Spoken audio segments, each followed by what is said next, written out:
Gente, então vamos retomar aqui. Eu estava falando sobre essa auditoria que foi feita no TCU sobre a meta 1 do Plano Nacional de Educação. E ela concluiu, como eu já havia dito, que metade dos municípios fiscalizados não sabia nem quantas crianças estavam fora da escola, crianças de 4 a 5 anos, sendo que isso era um dado primordial para cumprimento dessa meta 1. Sendo que o PNAD, que é a Pesquisa Nacional por Amostragem de Domicílios, ele estimou, um resultado que saiu esse ano, que 440 mil crianças estavam fora da escola, crianças de 4 a 5 anos.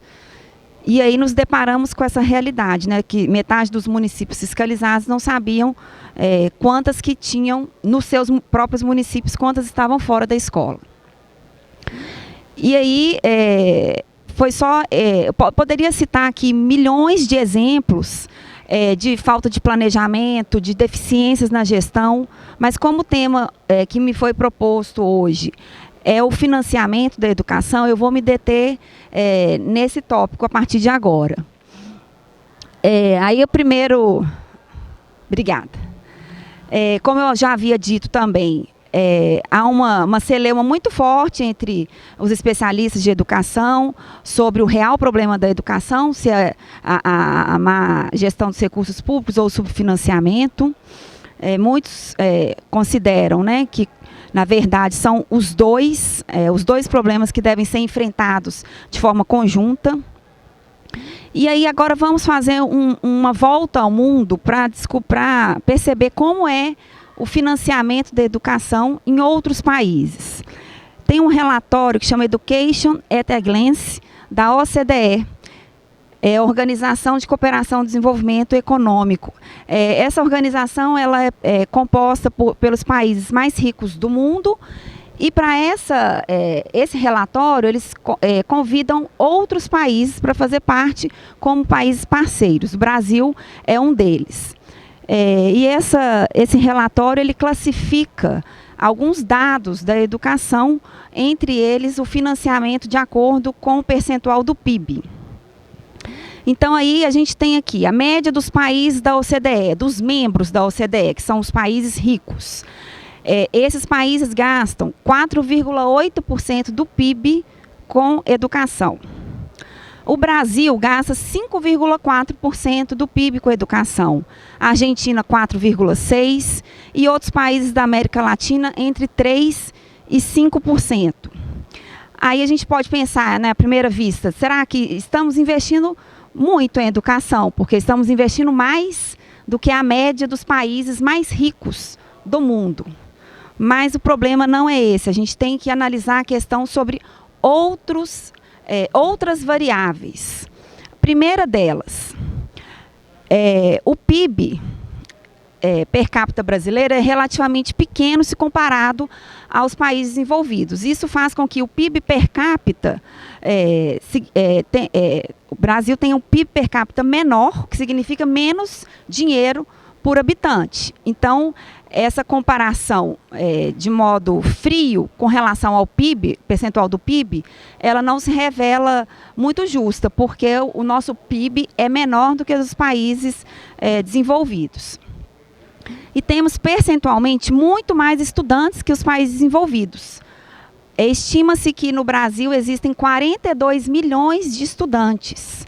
E isso é equivalente a 2 vezes a população do Chile e 7 vezes a população da Dinamarca. Então, mais uma vez, não se revela justo fazer essa comparação apenas do PIB.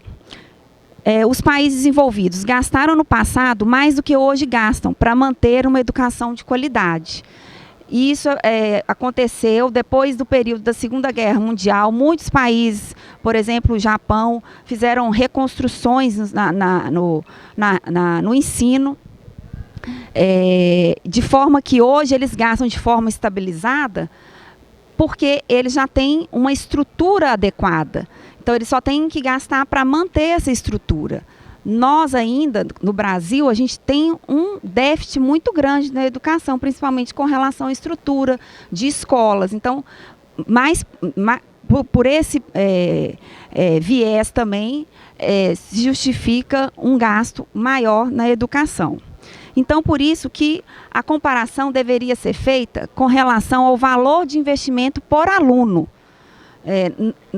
no ano, né? E esse dado também consta desse relatório da OCDE. E esse relatório evidenciou o seguinte: no Brasil, gasta-se 11.660 dólares. Aqui eles fizeram uma conversão para dólares americanos para poder fazer o parâmetro correto. Então, o Brasil gasta 11.660 com ensino superior e a média dos países da OCDE é 16.143. No ensino médio, ensino fundamental, o Brasil gasta 3.800 dólares por aluno ao ano, enquanto a média dos países da OCDE é muito maior. No ensino médio gasta mais de 10.000 dólares e no ensino fundamental 8.700 dólares por aluno por ano. Então, assim, com relação a percentual do PIB que é gasto, o Brasil realmente está um pouco acima da média desses países da OCDE. Mas quando a gente analisa o valor do investimento por aluno, o nosso valor é bem menor, porque o nosso PIB é menor, nós temos 42 milhões de habitantes, então isso tudo deve ser levado em consideração quando se afirma, o Brasil gasta muito, já gasta muito com a educação, não precisa de gastar mais. É muito comum ouvir esses relatos na imprensa, né, jornalistas vivem falando isso, mas é preciso analisar a questão com relação ao valor do investimento por aluno. E aí, como que acontece o financiamento da educação no Brasil hoje em dia? O Plano Nacional de Educação estabeleceu a meta 20. O Plano Nacional é composto por 20 metas, né? Então, a meta 20 trata do financiamento da educação, que na verdade é considerada a meta mais importante de todas, porque dela depende a execução das outras 19. Então, nessa meta 20, diz assim: ampliar o investimento público em educação de forma a atingir, no mínimo, o patamar de 7% do PIB no 5º ano de vigência. Então, a lei de 2014, então, quer dizer, em 2019, o Brasil deveria aplicar 7% do PIB. E, no mínimo, o equivalente a 10% do PIB ao final do decênio. Então, a ideia é que, em 2019, o Brasil passe a gastar 7% do PIB com a educação e, em 2024, passe a gastar 10% do PIB. É uma meta ousada por conta da crise econômica que estamos vivendo e também da redução do PIB. Então, pode ser que a gente até gaste mais dinheiro com a educação, mas em termos de PIB, de percentual de PIB, esse percentual seja até menor, por conta dessa crise econômica. Aqui a gente tem um gráfico que revela quanto que o Brasil tem investido em educação desde 2003, que foi quando iniciou essa série histórica. Em 2003, o Brasil investia 3,8% do PIB em educação, até chegar em 2014 investindo 5% do PIB. A responsabilidade pelo financiamento é de todos os entes da federação. O artigo 211 fala que a União, os estados, Distrito Federal e municípios organizarão em regime de colaboração. Então, aí cabe aos municípios organizar o ensino infantil fundamental, aos estados o ensino fundamental e médio e a União o ensino superior. Mas a União também colabora de forma supletiva com alguns programas. Eu posso citar aqui Programa Nacional de Alimentação, Programa Nacional de Transporte, com os municípios e estados. O artigo 212 da Constituição, ele trata da vinculação de recursos. 25% dos impostos e transferências do Estado e dos municípios têm que ser aplicados em manutenção e desenvolvimento do ensino. Esse artigo é uma exceção à proibição de vinculação de receita de impostos que está prevista na Constituição. Só que para a saúde e educação, a Constituição permitiu que fosse vinculada a receita de impostos para essas áreas que foram consideradas essenciais. Então, para a educação é 25%. Esse ponto específico, ele tem que ser fiscalizado pelos tribunais de contas. Lá em Minas Gerais, esse ponto é fiscalizado nas prestações de contas anuais que são prestadas pelos chefes do Executivo. Então, a gente tem alguns itens que são fiscalizados nessa prestação de contas e um deles é se o município cumpriu esses 25%. É um controle, é verdade que é um controle formal matemático, e autodeclaratório. Existe um sistema em que o gestor vai lá e detalha as despesas que ele teve nessa área, e o tribunal, a equipe técnica, pode glosar ou não aquela despesa. Às vezes ela pode glosar porque considera que aquela despesa não é da educação. E aí, depois desse exame, a equipe técnica chega no percentual que foi aplicado por aquele município. Conselheiro Durval, que está aqui, vai saber disso, que eu tenho me colocado contra a aplicação do princípio da insignificância nesses casos. Por quê? Às vezes o município aplicou 24%. Então vamos aprovar as contas porque faltou pouco. Eu considero o seguinte, que a Constituição, quando ela tratou desse tema, ela deixou bastante claro que se trata do mínimo. O mínimo é 25%. Então, os tribunais de contas não podem relativizar esse percentual. E outra coisa também, o dinheiro que deixou de ser gasto para atingir esses 25%, esse dinheiro pode fazer falta na realidade daquele município. Porque em Minas temos muitos municípios pequenos, de 5 mil habitantes, 10 mil habitantes. Então, qualquer 100 mil reais, 200 mil reais pode fazer diferença na realidade daquele município. E aí, dentro dessa vinculação de impostos, existe o Fundeb. O Fundeb é o principal mecanismo de financiamento da educação. Ele foi criado pela Emenda Constitucional número 53, de 2006, em substituição ao Fundef, e ele tem validade temporária, até 2020. Esse fundo é um fundo de natureza contábil, instituído em cada estado e distrito federal, composto por 20% dos impostos. Então, cada estado, existem 27 Fundebs no Brasil, cada estado tem o seu próprio.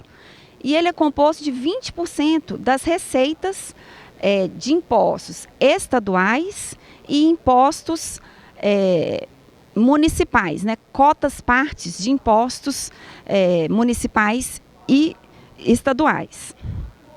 A União não participa, a princípio, não participa da composição do fundo.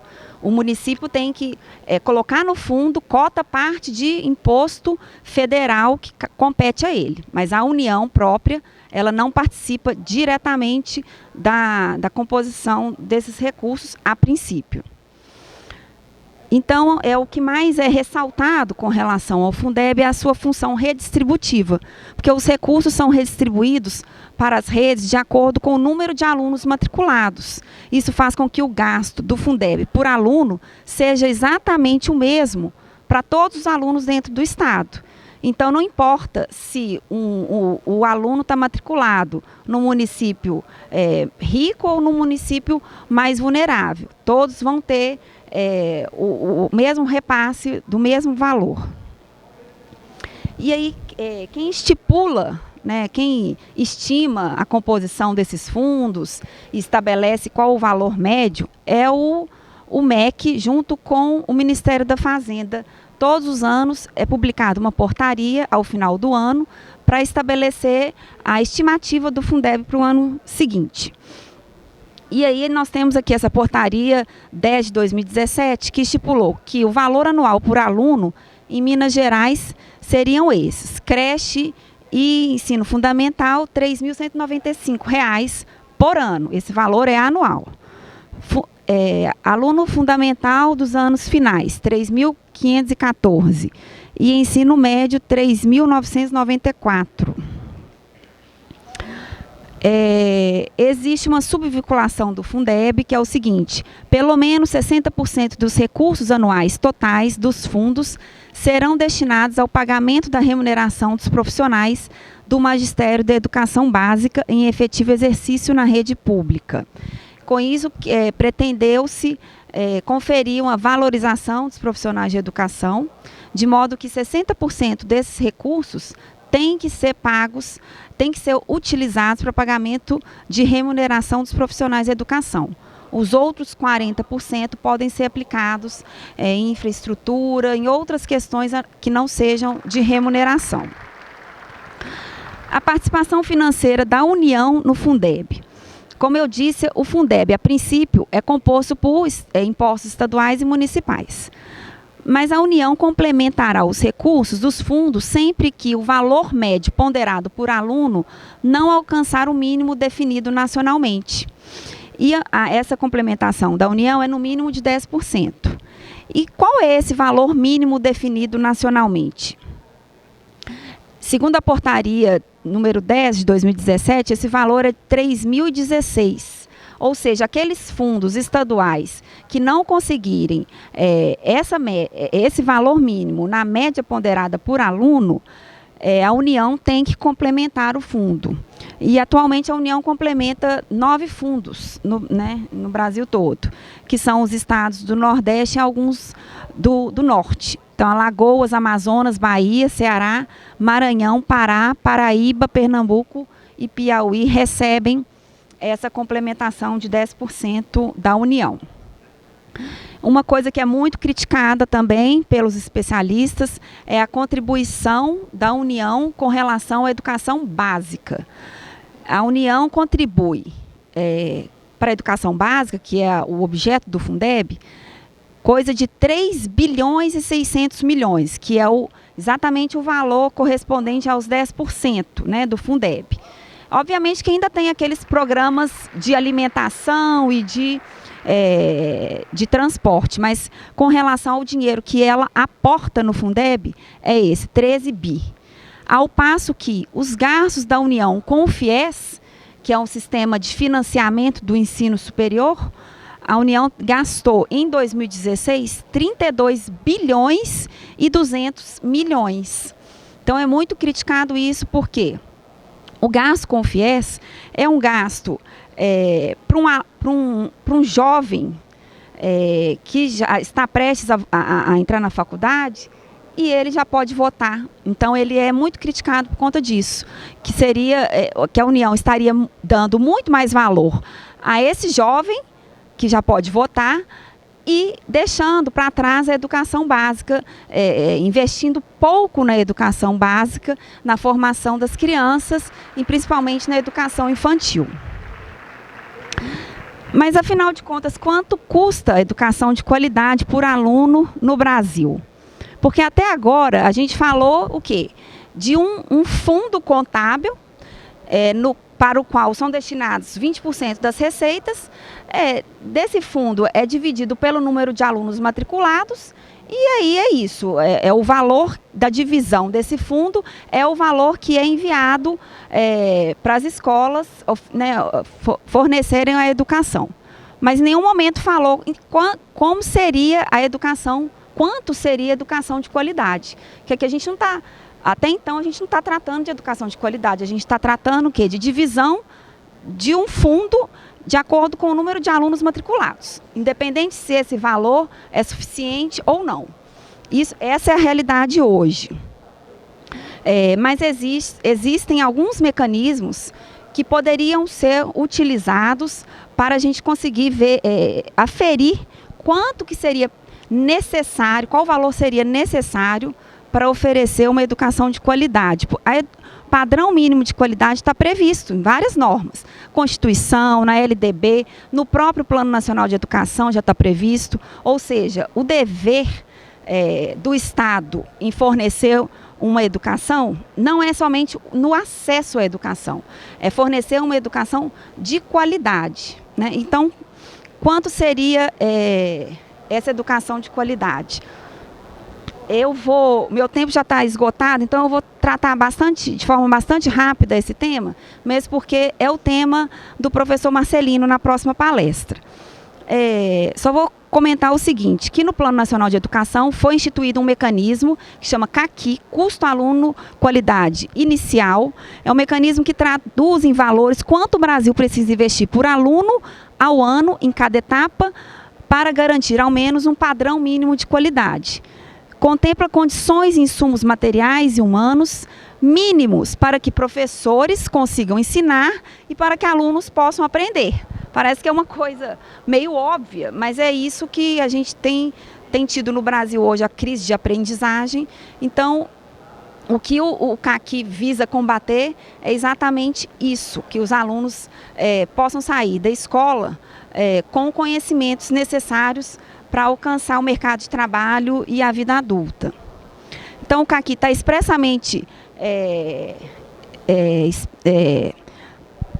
previsto no Plano Nacional de Educação, na meta 20.6. Aí alguns cálculos que foram feitos pela Campanha Nacional do Direito à Educação, então eu vou deixar para o professor Marcelino tratar sobre isso. Vocês já podem ver que o valor do CAQI para a creche é de 12.307, ao passo que o Fundeb é 3.016. Então já vê a discrepância, né? De um valor para o outro. Quanto que seria necessário para fornecer uma creche de qualidade para as crianças, né? Seria 12.307 e o Fundeb 3.016. Mas o professor Marcelino vai detalhar melhor essas questões. Então, uma vez regulamentado, o CAQI deve ser adotado para o cálculo da complementação financeira da União ao Fundeb. Então, o que se pretende é uma inversão de lógica, né, do Fundeb. Em vez do valor médio ponderado por aluno ser utilizado como parâmetro do Fundeb, o que se propõe é que o CAQI, que é esse valor da educação de qualidade, seja utilizado como parâmetro para o Fundeb, para a complementação da União. E mesmo porque a União, embora tenha a emenda do teto dos gastos, que reduziu, que congelou os gastos com despesas primárias, como educação e saúde, para os próximos 20 anos, ela deixou a salvo, né, colocou uma exceção, colocou uma exceção da complementação da União ao Fundeb. Então, o que se pretende, a Campanha Nacional de Educação, é o seguinte: se o CAQI for utilizado como parâmetro para complementação de mínimo 10% ao Fundeb, então a União poderia complementar de forma que não estaria sujeito ao teto dos gastos. Então, essa é uma saída que tem sido vislumbrada por quem está à frente, né, da campanha, e que nós temos que ver como será no ano que vem, como que vai ser essa emenda do teto dos gastos, se ela vai permanecer, como que vai ser. Então, em síntese, o que eu posso falar é o seguinte, que é preciso investir mais e melhor na educação, porque tanto a má gestão quanto o subfinanciamento são perversos para a educação de qualidade. O principal mecanismo de financiamento da educação pública ainda é o Fundeb. A União não aporta diretamente recursos para o Fundeb, apenas complementa os fundos deficitários. Existe uma proposta de um novo Fundeb, porque, como eu disse, o Fundeb é temporário, ele vai acabar em 2020, mas já existem propostas para tornar o Fundeb um fundo permanente e com uma complementação da União de, no mínimo, 50%, para a União verter mais recursos para a educação básica e não apenas para a educação superior. e o CAQUI deve substituir o valor mínimo por aluno, que serve como parâmetro para a complementação da União. Então, dessa forma, entende-se que seria possível expandir os gastos, os investimentos em educação por parte da União e, com isso, cumprir a meta 20 do Plano Nacional de Educação, que trata justamente da expansão dos gastos. Então, era isso. Muito obrigada pela atenção de todos. Estou à disposição para qualquer questionamento. Obrigada.